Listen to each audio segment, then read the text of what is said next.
வணக்கம். என் பெயர் ஆர் தர்ஷிகா ராஜு. நான் 3ஆம் வகுப்பு படிக்கின்றேன். நான் சொல்ல போற தலைப்பு சிவபுராணம். திரு வாசத்துக்கு உருகாதவர் ஒரு வாசத்துக்கு உருகாதவர்.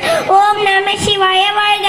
நாதந்தாள் வாழ்க. இமை பொழுதும் எண்ணெஞ்சில் நீங்காதா தாழ் வாழ்க. கோகொழி ஆண்ட குரு மனிதன் தாழ் வாழ்க. ஆகமும் ஆகி நின்ற அன்னிப்பான் தாழ் வாழ்க. ஏகன் அநேக நிறவு நடி வாழ்க.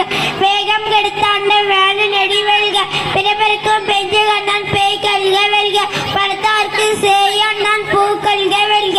கரங்குழுவார் உள்மகிழும் பொன் கல்க வெல்க. சிறங்குழுவார் ஓங்கிற்கு சீரொற்கள் வெல்க. ஈசு நடி போற்றி எந்த அடி போற்றி தேச நடி போற்றி சிவன் சாவடி போற்றி நெய்யற்று நின்ற நமன் நடி போற்றி மாயர் பிறப்பர்க்கும் மன்னன் நடி போற்றி சீயார் பெருந்துரை நம் தேவ நடி போற்றி ஆராதி இன்பம் அருள் மலையம் போற்றி சிவன் அவன் செந்தியும் நின்று அதனால் அவன் அருளாலை அவன் தாழ் வணங்கினான்.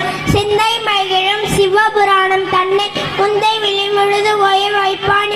கண்ணுதற்கும் தன் கருண காட்ட வந்தெய்தி எண்ணுதற்கும் எட்டாது எழுக்கழு விழுங்கி மின்னெறிந்தும் மண்ணெறிந்தும் மிக்காய் வெளுங்கொழிய எண்ணிறிந்து எல்லை இல்லாதான இன்று போலா வெளியே புகழ் மருவோன் புழுவாய் மரமாய் பல் விரகமாய் பறவையாய் பாம்பாய் கல்லாய் மனிதராய் பேயாய் கணங்களாய் வல்ல சுரராய் முனிவராய் தேவராய் சொல்லான் என்ற தாவர சங்கமத்து எல்லா பிறப்பு பெருந்திலத்தின் என்பெருமான மெய்யம பொன்னேடில் கண்ணு நின்று விட்டுட்டு உய உலத்தில் ஓங்காராமல் மெய்யா விமலா விளைப்பாக வேதங்கள் ஐயா என ஓங்கி ஆழ்ந்த அகன்ற நுண்ணியன வெய்யாய் தனியாயமான மாமி பொய்யாய் எல்லாம் பொய்யாக வந்தரல் மெஞ்சான மாமதி கிண்டமை சுடரே எஞ்சானம் இல்லாதான என்ப பெருமானி அஞ்சான தன்